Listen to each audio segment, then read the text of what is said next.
সকল নদী আর পাহাড় বনে পাখিদের গুন গুন গুন জরুনে ভেসে আসে ওই সুমধুর তার, চারিদিকে শুনি আল্লাহর জয়গান।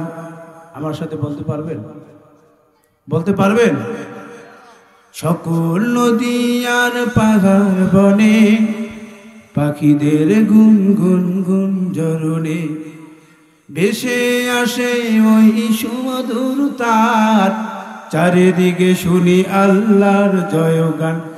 আল্লাহ মহান, আল্লাহ মহান, আল্লাহ মহান, আল্লাহ মহান। জোরে বলেন কে মহান? আরো জোরে বলেন কে মহান? শোনো তুমি মন দিয়ে কোকিলের সুর, শুনতে লাগছে দেখো কত না মধুর। মিষ্টি মিষ্টি ওই দোয়েলের গান, রয়েছে তাতে কি সুধা ফুরান। কোথা পেল তারা এই সৌরভ ম্লান? জবাব একটা হবে, দিল খোদা মহিয়ান। আল্লাহ মহান, আল্লাহ মহান, আল্লাহ মহান, আল্লাহ মহান।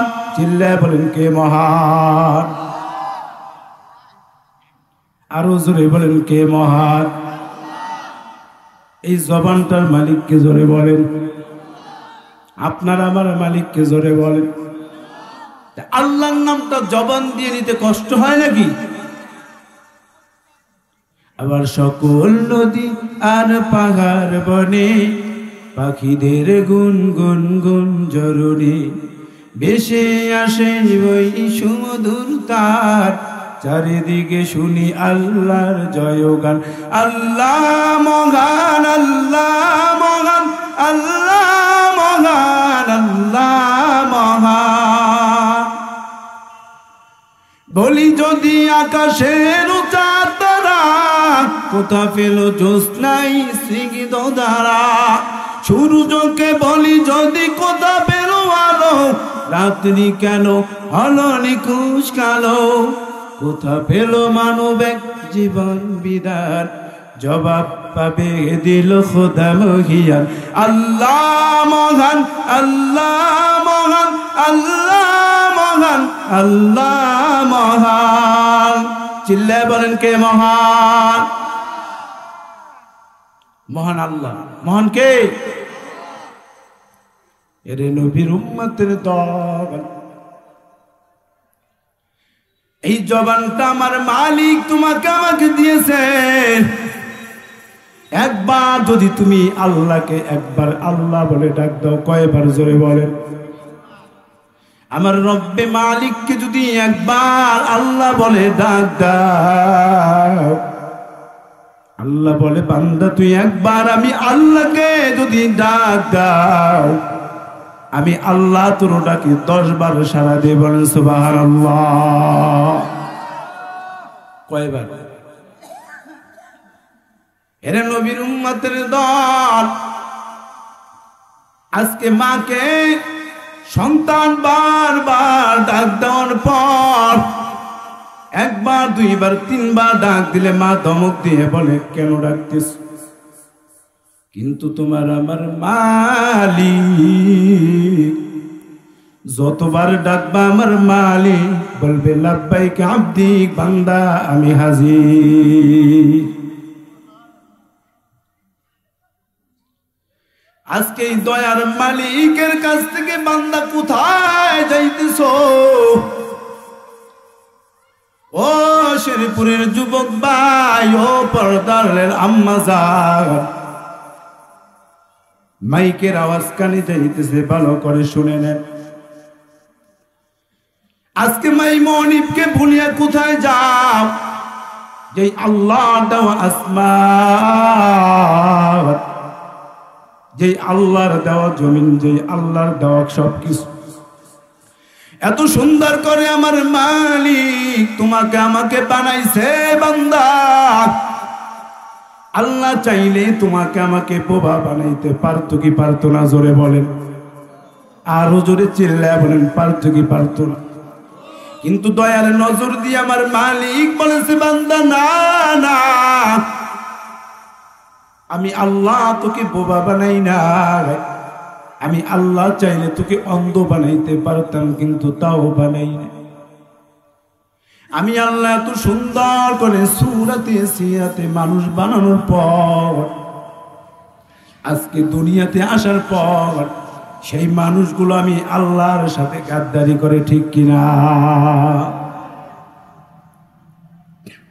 আল্লাহ তাআলা বলে বান্দা তুমি চলবা ডান দিকে, না না বান্দা চলে বাম দিকে। অনেক মুসলমানের সন্তান এরকম দেখা যায় যে আজানের শব্দ কানে আসে কিন্তু মুসলমানের সন্তান নামাজ না পড়ে অন্যদিকে ঘুরে। ব্যাপার কি? হুজুর ব্যাপারটা হলো এইটা, মসজিদে আজান হয়েছে নামাজ পড়তে যাব কিন্তু সমস্যা। কি হয়েছে? সমস্যা একটা হয়েছে আমার কাপড় পোশাক পবিত্র নাই, ঠিক কিনা?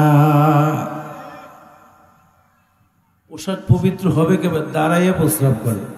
দাঁড়ায় কি করে? ঢিলা কুলুবের খবর। হেরে সেনপুরের যুবক ভাই ও পর্দার আম্মা জান, বিরাট দরখাস্তে আল্লাহর কাছ থেকে এমন একজন দামি নবী আমরা পেয়েছি, কোনদিন তো বলি নাই মালিক আপনি আমাদেরকে এমন একজন নবী দেন আল্লাহ, যেই নবীটা বড় দামি হবে, যেই নবীর উম্মত গুলো বড় দামি। হে শেরপুরের যুবক ভাই, এমন একজন নবীর উম্মত হইছ, জানো এই নবীকে? আম্মা জান আয়েশা সিদ্দিকা রাদিয়াল্লাহু তাআলা আনহা বর্ণনা করেন, এমন একজন পয়গম্বর আল্লাহ আমাদেরকে দিয়েছেন, যেই পয়গম্বর রাস্তা দিয়ে যদি হাঁটতো, ওই রাস্তা দিয়ে পয়গম্বর যে দিক থেকে হাঁটতো সেই দিক থেকে শুধু ঘ্রাণ বের হইতো। বলেন সুবহানাল্লাহ। আমরা হাঁটলে কি ঘ্রাণ বের হয়? সুঘ্রাণ বের হয়? এই পয়গম্বরের আদর সোনা জিন্দেগির এত দাম। আম্মা জান আয়েশা সিদ্দিকা রাদিয়াল্লাহু তাআলা আনহা বর্ণনা করেন, পয়গম্বরের শরীরটা যখন ঘামায়া যাইত, আমি পয়গম্বরের গামগুলো পাটার মধ্যে রাখতাম, আর কোথায় যদি আমি যাইতাম ওই মায়ার নবীর ঘাম আমি শরীরে মেখে যাইতাম। কেমন নবী পাইছেন চিন্তা করছেন? এই জন্য আমার নবীর শানে আমার আল্লাহ বলেছেন, ওমা আরসালনাকা ইল্লা রাহমাতাল লিল আলামিন।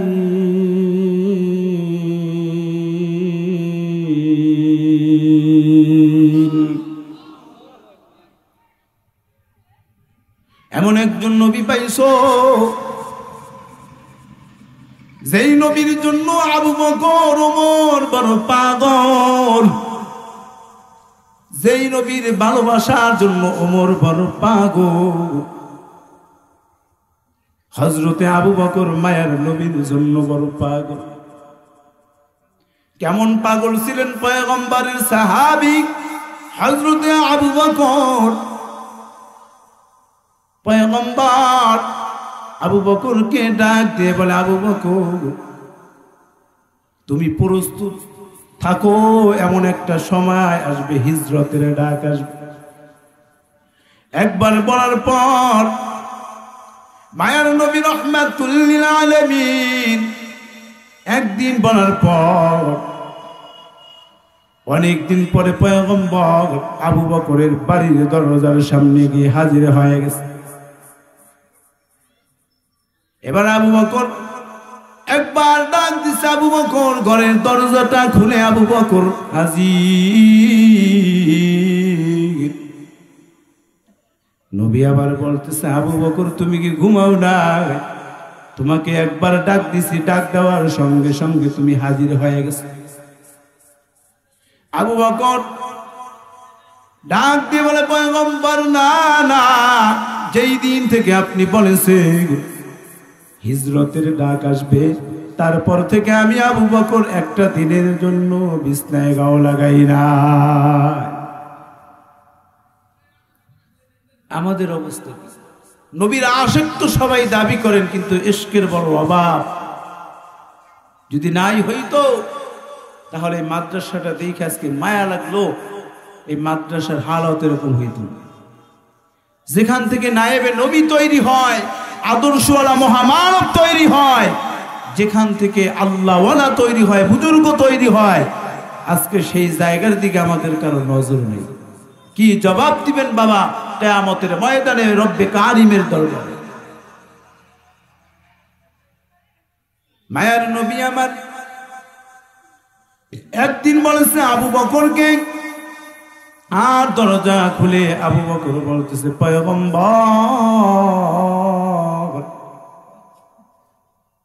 শুধু আমি তাকায় দেখেন, আমার মেয়ে আসমা বিনতে আবু বকর ঘুমায় না। কেন ঘুমায় না? বলে, পয়গম্বর আপনি আসবেন, এই খবর শোনার পর আসমা বিনতে আবু বকর ঘুমায় না। শুধু তাই নয়, যেই উটটা আমাদের সাথে বাহন হয়ে যাবে সেই উটটাও ঘুমায় না। এই জন্য পয়গম্বরের শানে আমার মালিক সন্ধে সন্ধে আয়াত নাজিল করে আল্লাহ জানায় দেয়, আমার পয়গম্বর তিনি তোমাদের নবী রাহমাতুল লিল আলামিন। এই পয়গম্বরের জীবনী আদর্শওয়ালা জিন্দেগির এত দাম, এত সম্মান আল্লাহ দিয়েছেন। ও শেরপুরের যুবক ভাই, ও পর্দার আম্মা জান, এই নবীর আদর্শওয়ালা জিন্দেগির এত দাম, এত দাম। পয়গম্বরের সাহাবীরা পয়গম্বরকে কত ভালোবেসেছেন। আমাদের মতো সাহাবীরা কি নবীকে আমাদের মতো ভালোবাসছেন? আরো বেশি, আরো জোরে বলেন না কেন? কতটুকু ভালোবাসা, মহাব্বত নবীকে ভালোবাসছেন। আর নবীর আজকে আমরা বড় বড় সাইনবোর্ড লাগাইয়া ঘুরি, আশিক নবীর অভাব নাই, কিন্তু ইশকের বড় অভাব। ঠিক কিনা জোরে বলেন? আমাদের মধ্যে ইশকের বড় অভাব। নবীর আশিক দাবি করে করে ঘুরি, কিন্তু নবীর মোহাব্বত একজনের অন্তরের মধ্যেও নাই। যদি থাকতো তাহলে প্রত্যেকটা কোরআনের মাদ্রাসার দিকে প্রত্যেকটা মানুষের সুনজর থাকতো। ঠিক কিনা জোরে বলেন? ইহুদি খ্রিস্টানরা আমাদের বন্ধু না শত্রু? জোরে বলেন। ইহুদি খ্রিস্টানরা আমাদের বন্ধু না শত্রু? শত্রু। আজকে দেখেন, আপনি আমি মুসলমানের সন্তান, কোনদিন কি আল্লাহকে বলছেন, আল্লাহ আপনি আমাকে মুসলমান করে পাঠান? বলছি কি আমরা? কে পাঠাইছেন? আল্লাহ। তিনটা বিষয় আপনাদেরকে বলি, খেয়াল করে শুনবেন। এক নম্বর হলো, দুনিয়াতে আসছি কার ইচ্ছায়? আল্লাহর ইচ্ছায়। জোরে বলেন। যাব কার ইচ্ছায়? এখন আছি কার ইচ্ছায়? ভেজাল তো এই জায়গায়। দুনিয়াতে পাঠাইছেন আমার মালিক, আছি আল্লাহর ইচ্ছায়, যাব আল্লাহর ইচ্ছায়। কিন্তু একটা কথার সাথে মিল নাই, সেটা হলো এখন আসি সেটা আল্লাহর ইচ্ছায় না। ঠিক কিনা জোরে বলে? এখানেই ভেজাল। যদি আল্লাহর ইচ্ছায় মুমিন থাকতাম, তাহলে মসজিদের আযান কানে শোনার পর একজন মুসলমানের সন্তান ঘরে বসে থাকতে পারতো না। ঠিক কিনা জোরে বলে? হেরে নবীর উম্মতের দল, বড় আফসোসের বিষয় হলো মসজিদের আযান হইতেছে, পাশের বাড়ি টিভি চলে। আছে না নাই? টিভির সাউন্ড দিয়ে গান শুনতেছে। আর যদি বলো কেন তুমি টিভির গান শুনতেছো, কান সুখ হইতেছে আর গান শুনতেছে, বলতেছে ভালো লাগতেছে। ইবাদতের খবর নাই, কিন্তু বান্দার ঘরে টিভির অভাব নাই, ঠিক কিনা জোরে বলে। নামাজ পড়তে পড়তে কপালে দাগ পড়ে ফেলাইবেন, লাভ কি যদি ঘর থেকে টিভির আওয়াজই বন্ধ করতে পারেন। বর্তমান জামানায় যুব সমাজ থেকে শুরু করে বৃদ্ধ পর্যন্ত গ্রাস করছে বর্তমানে মিডিয়া, ঠিক কিনা জোরে বলে। কয়েকদিন আগে ঢাকাতে এক লোক এসে বলতেছে, হুজুর ঝামেলা হয়ে গেছে। আমি কি হয়েছে? হুজুর সন্তান টিভি ছাড়া কিছুই বোঝে না। কিভাবে বোঝে না? কয় মাঝে মাঝে টিভির মধ্যে ছবিগুলো আটকে যায়, ওই আটকানোর কারণে আমার সন্তান খানা দানা সব বন্ধ করে দেয়, এমনকি ওর মাকে মারে। তো আমি একবার ঘাড় দইরা টিভির পিছন দিয়ে ঢুকাইতে চাইছিলাম, তুই টিভির মধ্যে ঢুকে বসে তো। পোলাপানরে বড় বড় মোবাইল দেন না, ধ্বংস হয়ে গেছে গোটা পৃথিবী, ঠিক কিনা জোরে বলে। শুধু বাংলাদেশ তো দূরের কথা, এই টিভির গজব, এই মোবাইলের গজবে গোটা পৃথিবী ধ্বংস হয়ে গেছে, ঠিক কিনা জোরে বলে। আর বাংলাদেশ তো আরো বেশি হয়েছে। এমন অবস্থা হয়ে গেছে,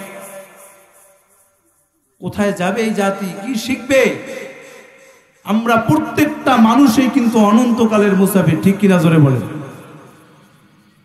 আসছি কার ইচ্ছায় যাব, মধ্যে যে সময়টা আছে এইটা খাটাবো নিজের ইচ্ছায়, ঠিক কিনা জোরে বলে। এরকম নাকি? আসছি কার ইচ্ছায় যাব, মধ্যে সময়টা খাটাবো কার ইচ্ছায়? খাটাবেন তো? এই তো ভেজাল। অন্তরের সাথে, জবানের সাথে, অন্তরের সাথে মিলে বলতে হবে বাবা। এই মাহফিল তখনই সার্থক হয়ে যাবে যখন মানুষগুলো নামাজি হয়ে যাবে, যখন মানুষগুলো দিনদার হয়ে যাবে, যখন মানুষগুলো আল্লাহওয়ালা হয়ে যাবে, যখন মানুষগুলো বুজুর্গ হয়ে যাবে, যখন মানুষের ঘর থেকে কোরআনের আওয়াজ চলবে, যখন মানুষের ঘরের মধ্য থেকে টিভির আওয়াজ বন্ধ হয়ে যাবে। সব থেকে বড় আফসোসের বিষয় হলো মুসলমান দ্বারা লাঞ্ছিত, ঠিক কিনা জোরে বলে। অপদস্থ, অপমানিত। কেন? এই জাতি ধ্বংস হওয়ার একমাত্র কারণ হলো জবান এবং অন্তর ঠিক নেই, ঠিক কিনা জোরে বলে। সকালে বলে একটা, বিকালে হেরে নবীর উম্মতের দল, মায়ের নবী রহমাতুল লিল আলামিনের সাহাবীরা পয়গম্বরকে এত বেশি মহব্বত করতেন, এত ভালোবাসতেন। পয়গম্বরের সাহাবী হাফসি বিলালের দিকে তাকায় দেয়, নবীর কত বড় আশিক। আজকে পয়গম্বরের আশিক নবীর অভাব নাই, কিন্তু ইশকের বড় অভাব। মসজিদে আসলে বান্দা টুপিটা মাথায় দিয়ে নামাজ পড়ে, মসজিদ থেকে যাওয়ার পরে কুইলা ফেলায়। আছে না নাই জোরে বলেন? আছে না নাই? আপনাদের এলাকায় নেই? নবীর বড় আশিক হাফসি বিলাল রাদিয়াল্লাহু তাআলা আনহু, আমার নবীর বড় পাগল। হাফসি বিলাল রাদিয়াল্লাহু তাআলা আনহু একদিন পুকুরের মধ্যে নেমে গোসল করতেছে, টুপিটা মাথায়। হাফসি বিলাল একবার ডুব দেয়, আবার উঠে, আবার ডুব মারে, আবার উঠে। জিজ্ঞাসা করা হয়, হাফসি বিলাল তুমি কেন এরকম করতেছো, কারণ কি? হাফসি বিলাল বলে, আমার পয়গম্বরের সুন্নাতের আদর্শ এত সুন্দর, আমি বিলাল চাই না আমার পয়গম্বরের সুন্নাত একটা সেকেন্ডের জন্য আমার মাথার থেকে চলে যায়।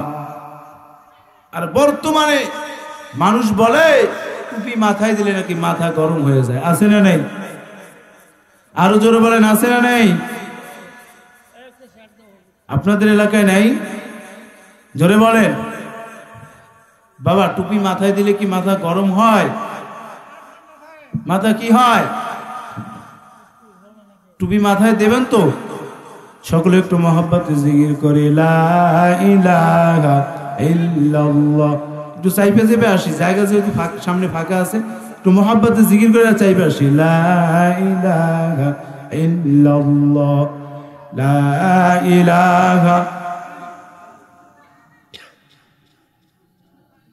ইল্লাল্লাহ, লা ইলাহা, জোরে লা ইলাহা, লা ইলাহা ইল্লাল্লাহ। জবান আল্লাহর, জিহ্বা আল্লাহর নিয়ামত, জবান আল্লাহর, জিহ্বা আল্লাহর নিয়ামত। ওহে মুমিন জিকির করো দিবারাত লা ইলাহা ইল্লাল্লাহ, লা ইলাহা ইল্লাল্লাহ, লা ইলাহা ইল্লাল্লাহ, লা ইলাহা ইল্লাল্লাহ, লা ইলাহা ইল্লাল্লাহ, লা ইলাহা, লা ইলাহা। আযান শুনে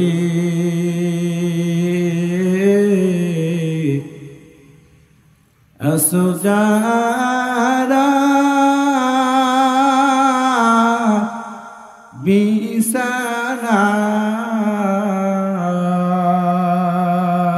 বিছানায়, আযান শুনে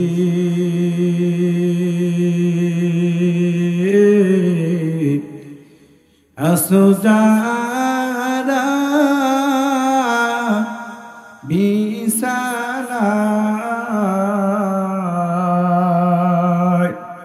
তাদের জন্য কান্দেন নবী মদিনায়, তাদের জন্য কান্দেন নবী মদিনায়।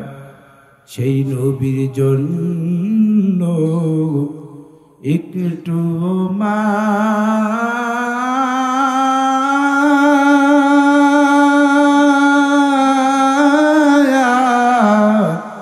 লাগে না,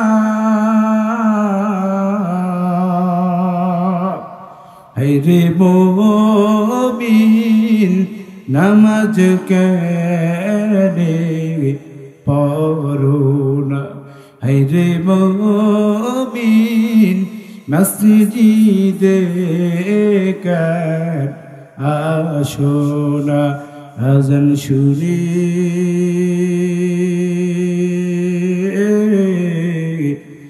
আসো যারা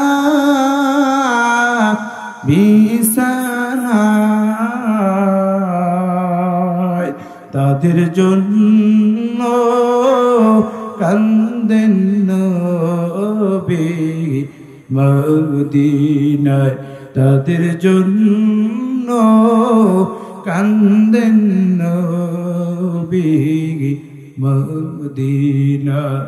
হেরে নবীর উম্মতের দল, আদর্শওয়ালা জিন্দেগির এত দাম,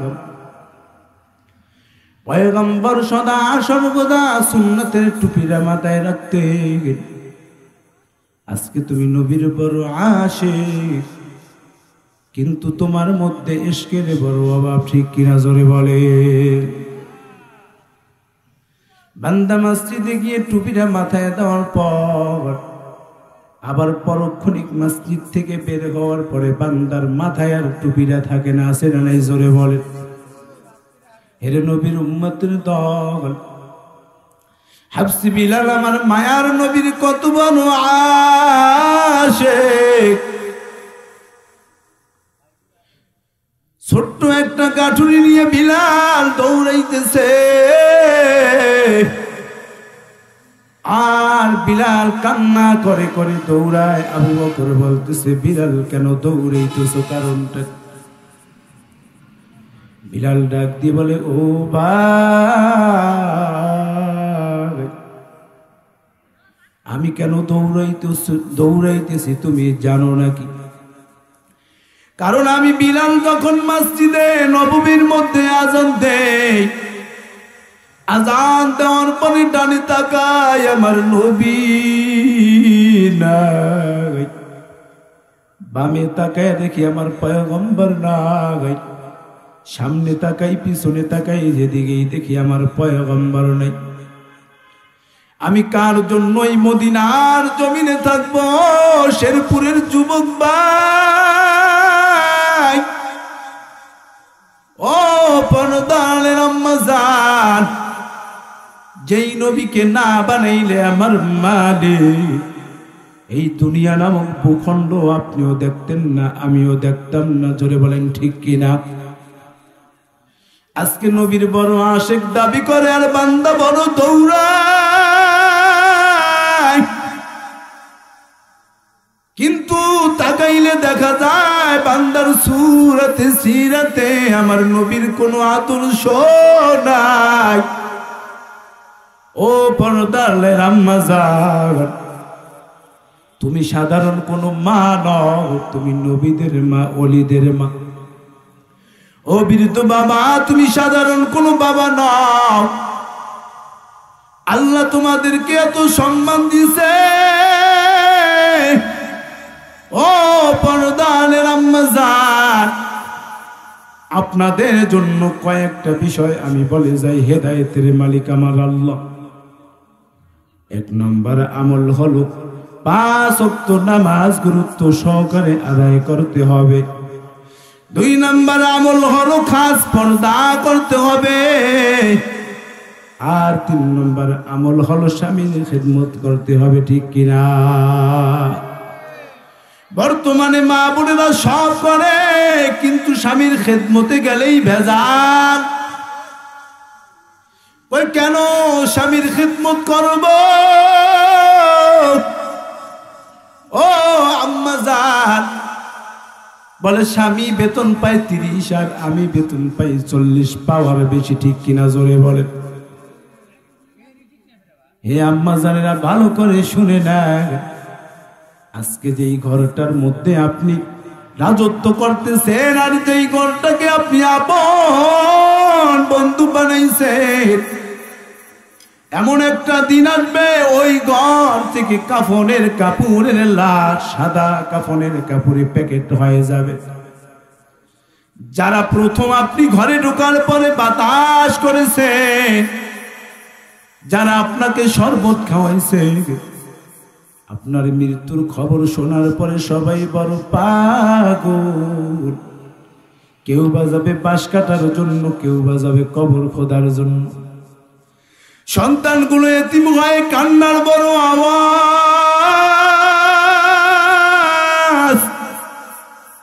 খাটিয়ার কাছে সন্তানগুলো বড় পাগল, দৌড়ে বলবে আমার আম্মা জান নাই। চোখের পানিটা ফালায়া ফালায়া সন্তানগুলো কান্না করে। ও যুবক আব্বা জান, ভালো করে শুনে না।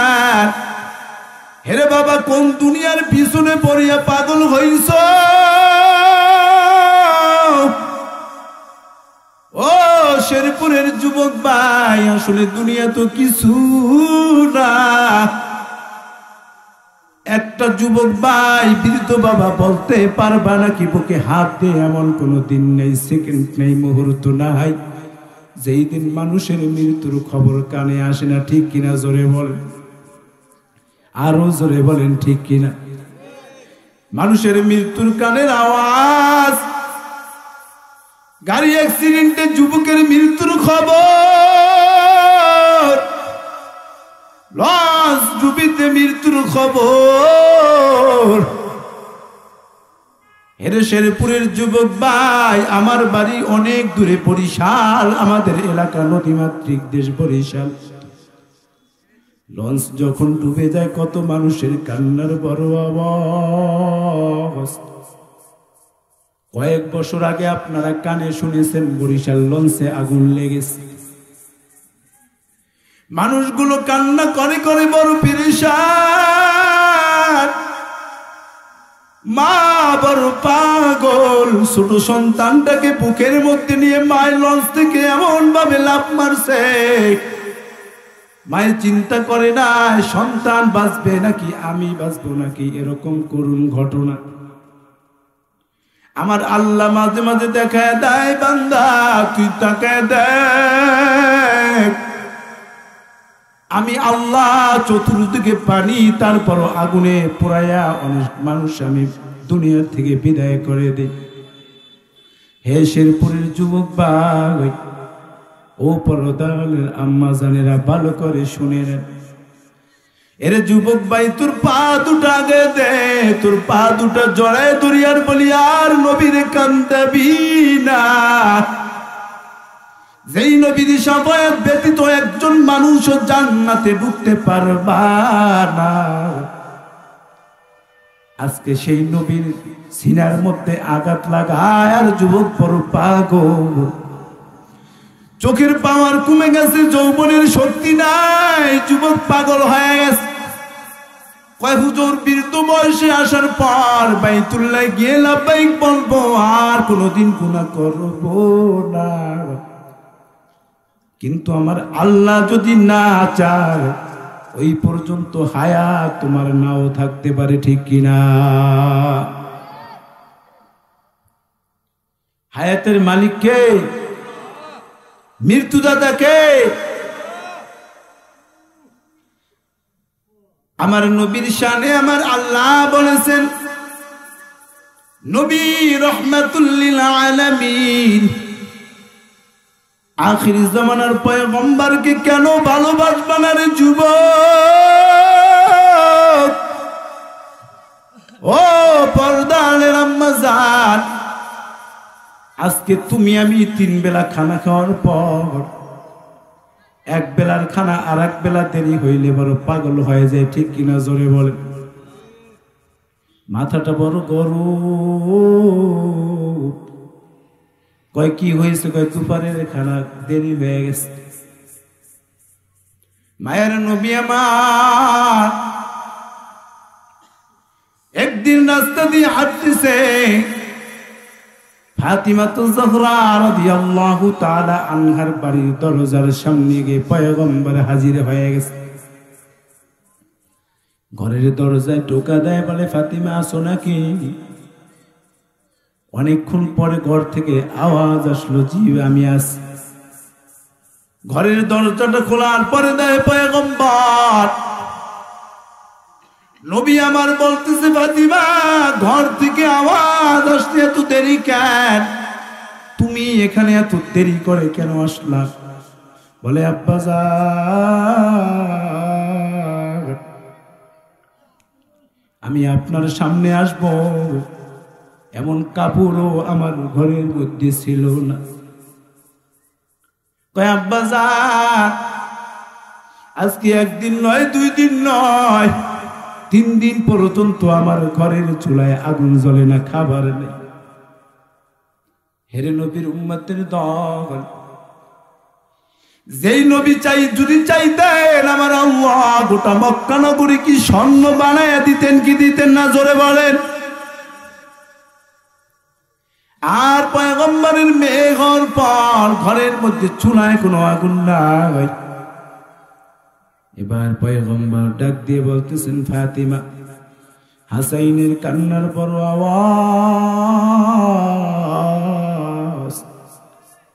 হুসাইনের কান্নার বড় আওয়াজ এসে বলতেছেন, নানা যান 3 দিন পর্যন্ত খানা নেই। নবী আমার খানার সন্ধান বের হয়ে গেলেন, কি করবেন চিন্তায় পড়ে গেলেন, বড় পেরেশান। এবার পয়গম্বর রাহমাতুল লিল আলামিন সরদার দো আলম নবী একটা খেজুরের বাগানের মধ্যে ঢুকে বসলেন। এবার চিন্তা করলেন কোথার থেকে খাবার পাওয়া যায়, চিন্তায় পড়ে গেলেন, পেরেশান হয়ে গেল।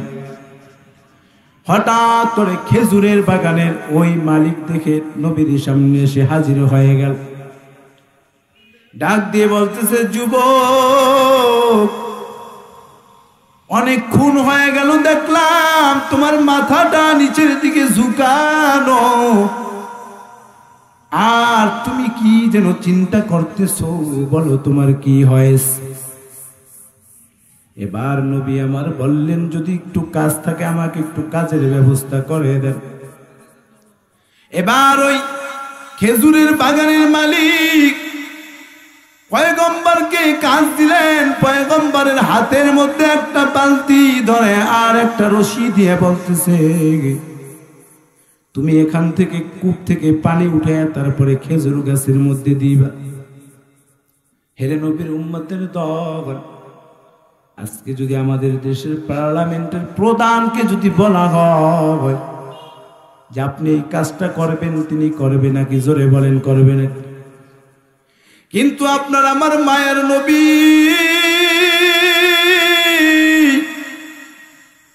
ওই বালতিটা হাতে নিয়ে ক্ষুধার যন্ত্রণায় নিয়ে নবী আমার পানি উঠাইতেছে আর খেজুর গাছের গোড়ায় পানি দিতেছে।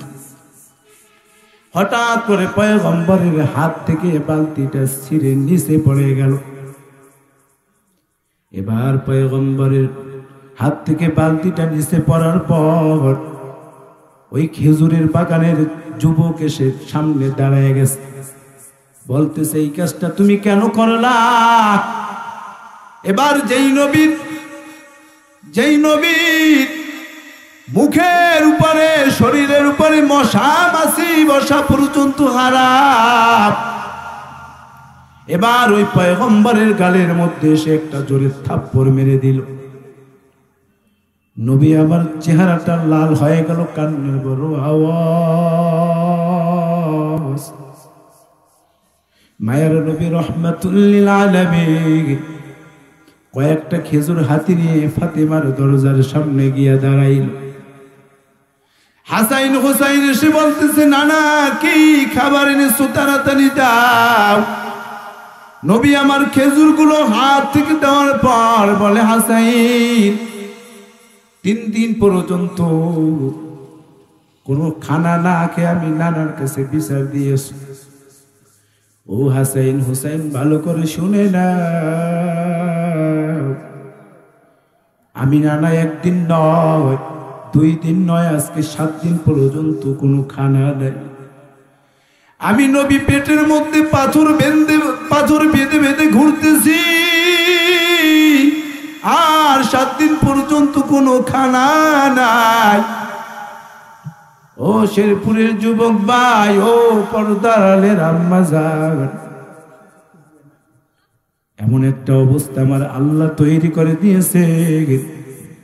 এমন একজন নবী পাইছেন, এই জন্য আপনারা খুশি না বেজার? জোরে বলেন, আরো জোরে চিল্লায় বলেন, খুশি না বেজার?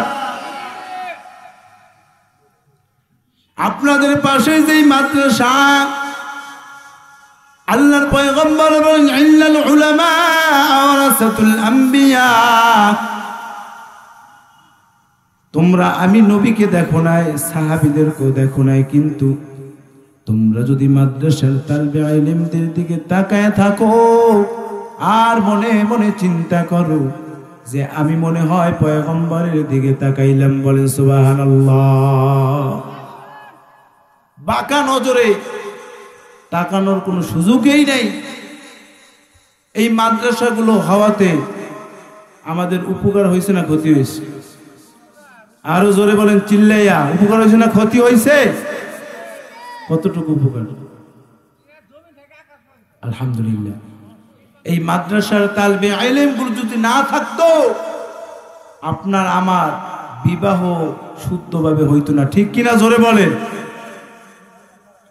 এবং এই মাদ্রাসার তালবে ইলমগুলো যদি না থাকতো, আপনার আমার জানাজাটা পড়াইতো কে? আপনার আমার জানাজা পড়াইতো কে? জোরে বলেন।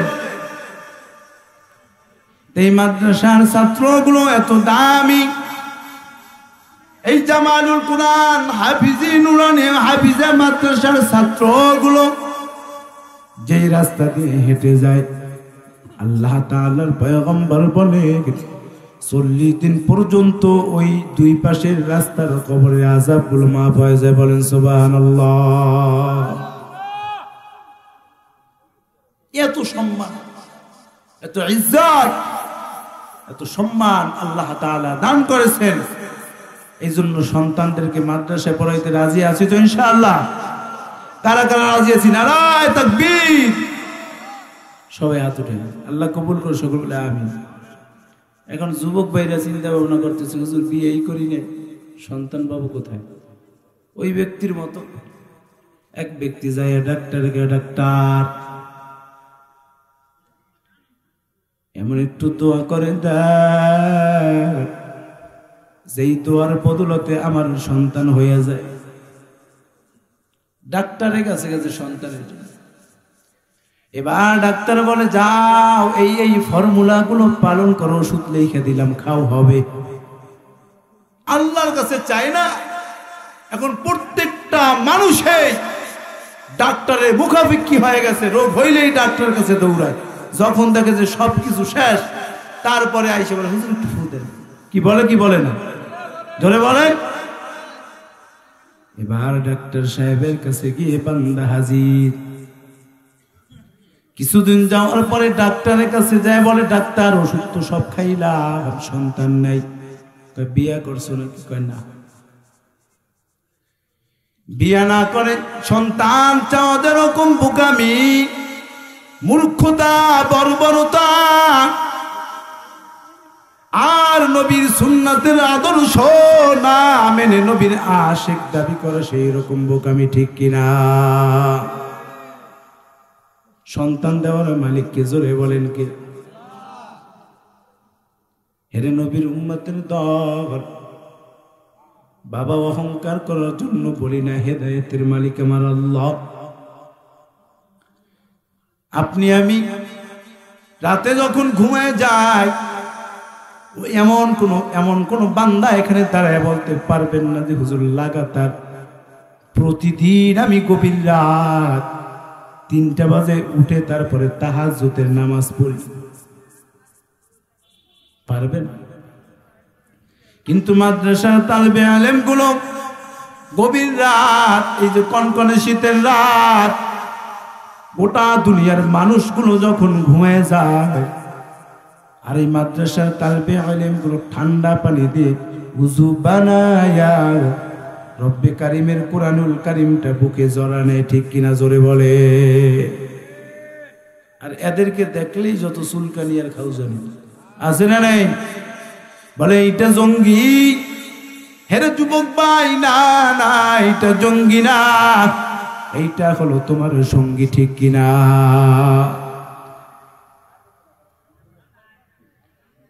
মাদ্রাসায় পরে জঙ্গি হয়েছে, একটা উদাহরণ দেখাইতে পারবা না।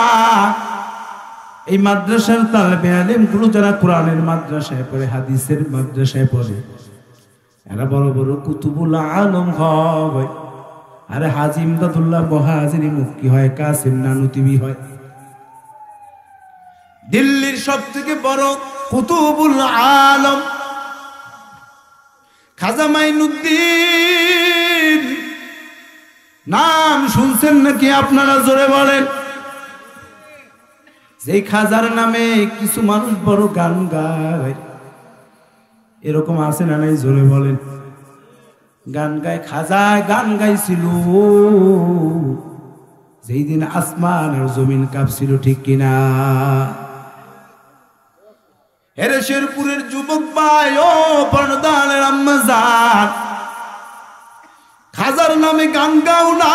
না, কে ছিল খাজা মাইনুদ্দিন? যেই খাজার নামে গান গাও, ও খাজা মাইনুদ্দিন চিশতি রহমাতুল্লাহ আলাইহি।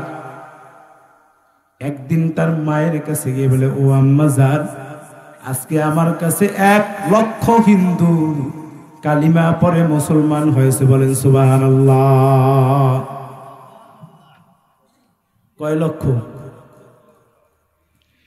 এবার খাজা মাইনুদ্দিনের মা ডাক দিয়ে বলে, না না বাবা, অহংকার করে কিছুই নাই। হে বাবা মাইনুদ্দিন, তুমি যখন আমার গর্ভে ছিলা, তখন আমি মা তাহাজ্জুদের নামাজের জায়নামাজটা বিছায়া আমি মা কান্না করেছি আর আমার রব্বে কারিমকে বলেছি, আমার মালিক আপনি আমাকে এমন একটা সন্তানের মা বানিয়ে দেন আল্লাহ, যেই সন্তানটা হয় কুতুবুল আলম, যেই সন্তানের জন্য সবাই দোয়া করে, এরকম একটা সন্তানের মা আপনি আমাকে বানিয়ে দেন। হেরে নবীর উম্মতের দল, আজকে আমরা দোয়া করি আল্লাহ এমন একটা সন্তান দান করে দাও, এই সন্তানটা বড় বড় ডাক্তার হয়, বড় বড় ইঞ্জিনিয়ার হয়, বড় দার্শনিক হয়। এরে বাবা, ডাক্তার হওয়া কোনো দোষের নয়, ইঞ্জিনিয়ার হওয়া কোনো দোষ না, কিন্তু ডাক্তার হয় ইসলাম বিদ্বেষী হওয়া, সেটাই হলো দোষ, ঠিক কিনা? এবার মাইনুদ্দিনের মা বলে, মাইনুদ্দিন আমি মা তোমাকে কত আদর করেছি জানো গো। হে বাবা মাইনুদ্দিন, আমি মা তোমাকে যখন আমার বুকের দুধ পান করাইতাম, এমন একটা দিন নয়, মুহূর্ত নয়, আমি মা উযু ছাড়া কোনোদিন তোমাকে আমি দুধ পান করা নেই। বলেন সুবহানাল্লাহ। কেমন মা, কেমন সন্তান, গোটা পৃথিবীর মানুষ যাকে চেনে, ঠিক কিনা জোরে বল। মায়ের দোয়া, মায়ের দোয়ায় মানুষ ওলি হয়, মায়ের দোয়ায় মানুষ কত বড় বড় বড় ইঞ্জিনিয়ার হয়।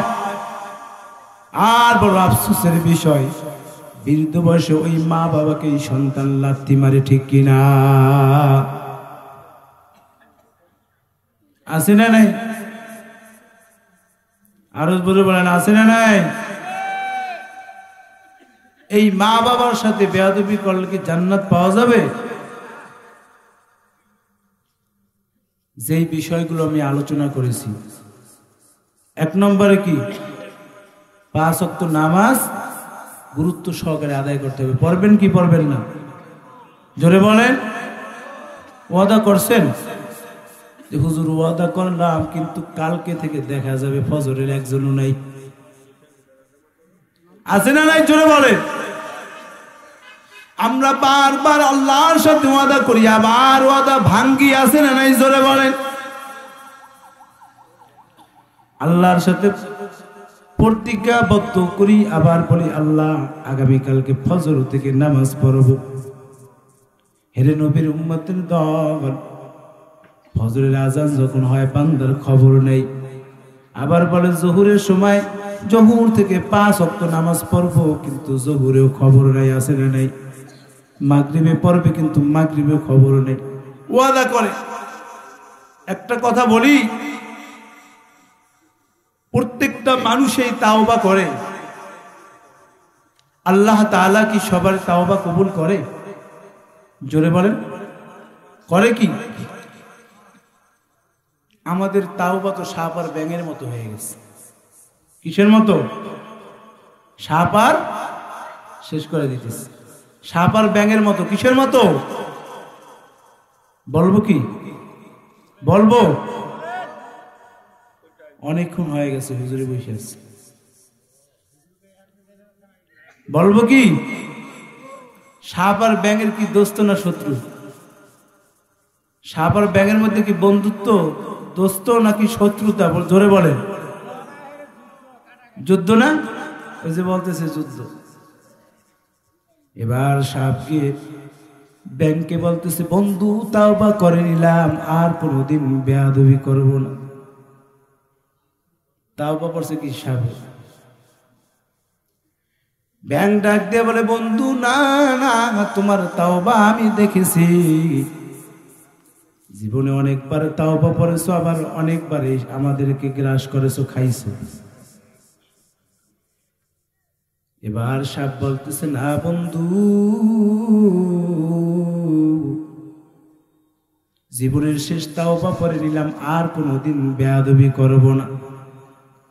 ব্যাঙ ডাক দিয়ে বলে, না বন্ধু, তোমাকে আমি চিনি, কিন্তু তুমি এবার সামনে যাবা, আমি পিছনে যাব। কারণটা কি? কারণটা হলো তোমাকে কোনোদিন আর আমি খাবো না, আজকে থেকে তাওবা করে নিলাম, আখেরি তাওবা। এবার ব্যাং বলতেছে, বন্ধু তোমার কথার সাথে আমি একমত, কিন্তু একটা শর্ত হলো, আমরা যেই রাস্তা দিয়ে যাব রাস্তার ডানেও পানি বামেও পানি থাকবে, মধ্যে দিয়ে যাব। হাওর এলাকা, এই যে নিকলি হাওরে কি ডানেও পানি বামেও। এবার সাপ আর বোন দুইজনে যুক্তি করছে। ব্যাং সামনে যাইতেছে আর সাপ পিছন পিছন। ব্যাং যখন একটু সামনে আগে যায়, সাপ পিছন থেকে এরকম ফানা ধরে। ব্যাঙে আবার পিছনে ঘুরে বলে, বন্ধু আমি তো বলছিলাম তোমার আখলাকের মধ্যে বড় ভেজাল। এবার আবার ব্যাং লাফ দিতেছে, সাপ আবার পিছন দিয়ে সবর। ব্যাঙকে পানির মধ্যে নামে, ব্যাং ডুব দেয়, আবার সাপ ব্যাংকে খুঁজতেছে, পায় না। আবার ব্যাং যখন উঠে সাপ পানিতে ডুবে। অনেকক্ষণ হওয়ার পরে সাপ ক্লান্ত হয়ে গেছে।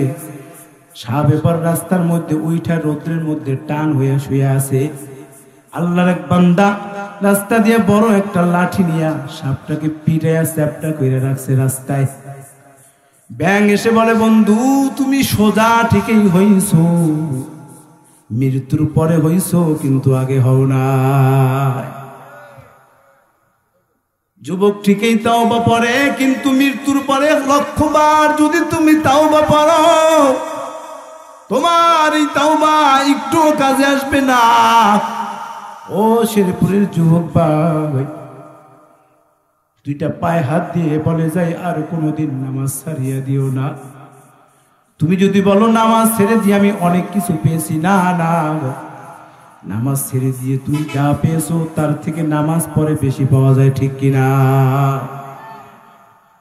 তুমি যদি বলো আমি নবীর সুন্নাহ ছেড়ে দিয়ে অনেক কিছু পেয়েছি, না না, নবীর সুন্নাহ ছেড়ে দিয়ে অনেক কিছু পেয়েছো, কিন্তু আখিরি জামানার পয়গম্বরের ভালোবাসা পাও নাই।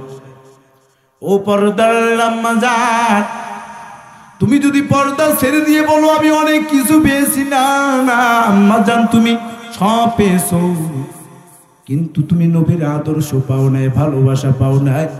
বোঝা যাবে নবীর যারা বড় আশিক, যারা নবীকে মোহাব্বত করে ভালোবাসে, তারা জীবন চলে যাক আর থাক, পয়গম্বরের আদর্শ ওয়ালা জিন্দেগি নিয়ে বেঁচে থাকে, ঠিক কিনা?